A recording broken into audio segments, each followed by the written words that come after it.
পদ্ম ফুল এখানে নেই। ঘরের মঙ্গল কামনায় বিধাতার পুজোর সময় যে পার হয়ে যাচ্ছে। আর দেওয়া প্রথম কাজটাতেই কি আমি ব্যর্থ হব? রেখে কি জবাব দেবো আমি মাকে? রণমালার এই কষ্ট আমি আর সইতে পারছি না। সত্যি তো, কি জবাব দেবে ও ফিরে গিয়ে? না না, আমাকেই কিছু করতে হবে।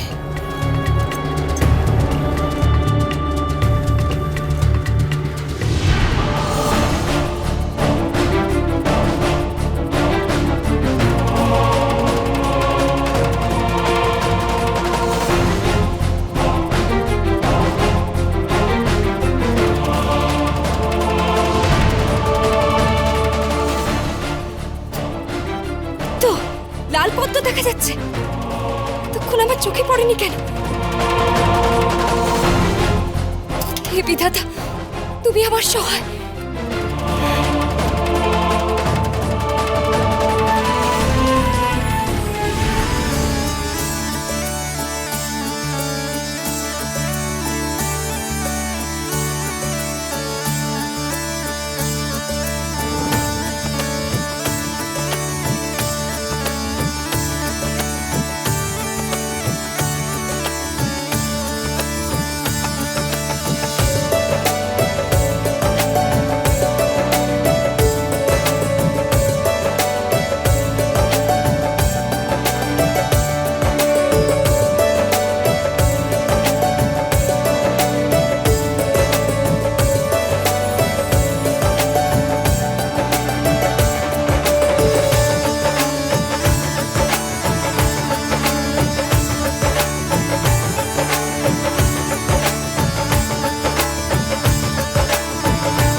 কিরণ কোথায়?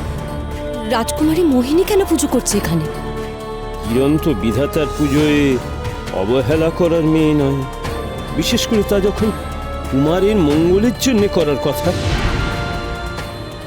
প্রতিদিন সকালে প্রিয়জনদের মঙ্গল কামনায় বিধাতার কাছে পুজো করে গুরুজনদের আশীর্বাদ নিয়ে দিন শুরু করলে সংসারের মঙ্গল হয়। আমার মা চিরটা কাল এমনই করতে। খুব সুন্দর শিক্ষা তোমার মায়ের।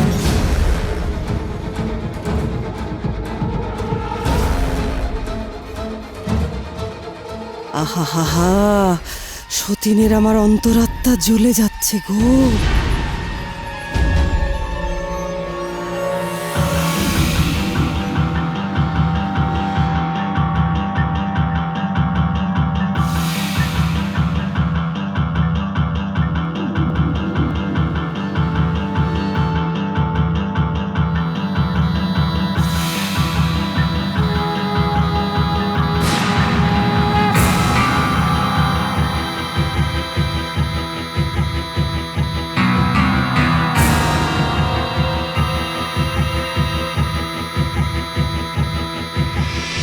আমি অমৃতনগরীর রাজ পরিবার ও যুবরাজের মঙ্গল কামনায় বিধাতার চরণে 108টি পদ্ম নিবেদন করেছি।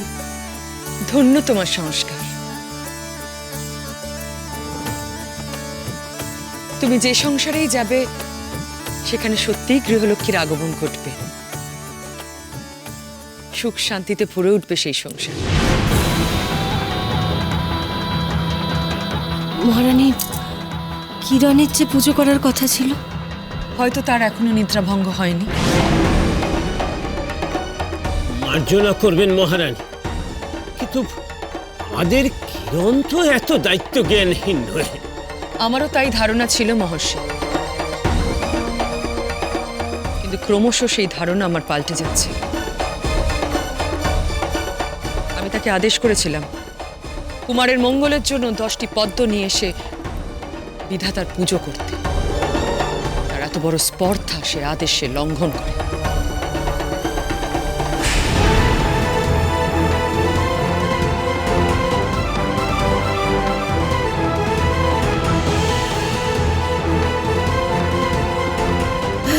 কিরণমালা, তোর কপালে আজ অশেষ দুঃখ আছে।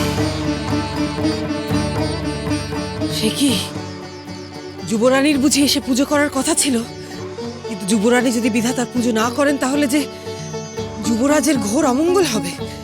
আমি এখনই যাচ্ছি, গিয়ে যুবরানীকে নিদ্রা ভঙ্গ করে নিয়ে আসছি এখনই। কিরণ আজ ভোরে উঠে পুজোর প্রস্তুতি নিয়েছে, আমি জানি। সূর্য, কিরণমালা প্রতিশ্রুতি দিয়েছে,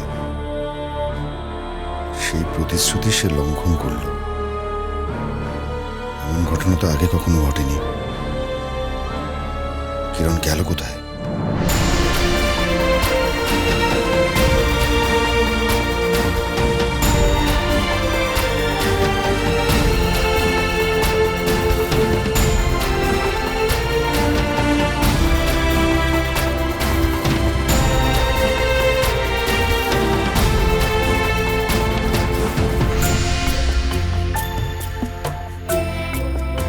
আমাকে মার্জনা করবেন মা, সায়র থেকে পদ্ম সংগ্রহ করতে আমার একটু দেরি হয়ে গেল। কেন, সায়রে কি 10টা পদ্ম ফোটেনি? না মা, উদ্যানের সায়রে আমি 10টা পদ্ম পাইনি, কোনো ক্রমে 9টা সংগ্রহ করতে পেরেছি। তারপর গভীর অরণ্যে গিয়ে আমি সেখানকার সায়র থেকে আরেকটা পদ্ম সংগ্রহ করতে পেরেছি। এই দেখুন।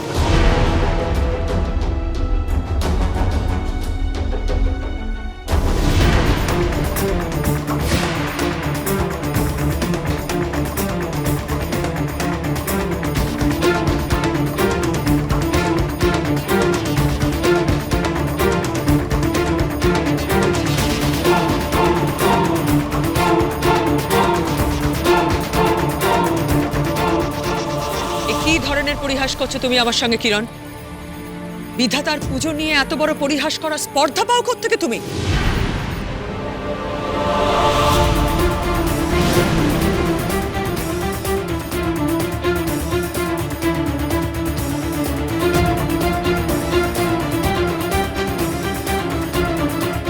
তুমি তোমার কর্তব্যের অবহেলা তো করছো, উপরন্তু আমাদের ঠকাতে চাইছো।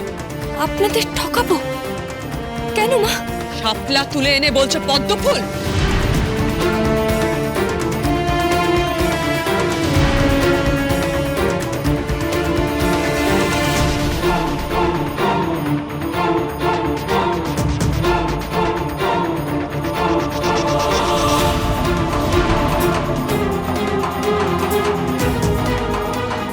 এ কি করে সম্ভব? আমি তো পদ্ম ফুলই এনেছিলাম, শাপলা ফুল কি করে?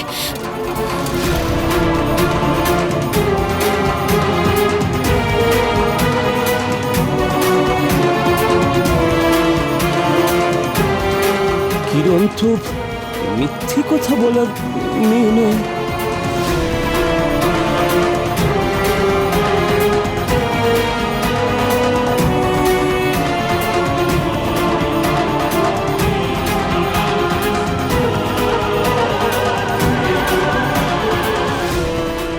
রাজকুমারী মোহিনী,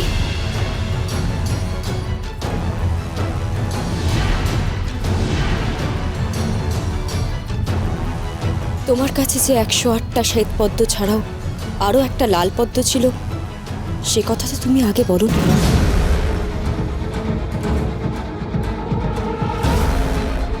বিধাতার পুজোর জন্য তুমি তো 108টা শ্বেত পদ্ম এনেছিলে, তার মধ্যে আরো একটা লাল পদ্ম এলো কোথা থেকে?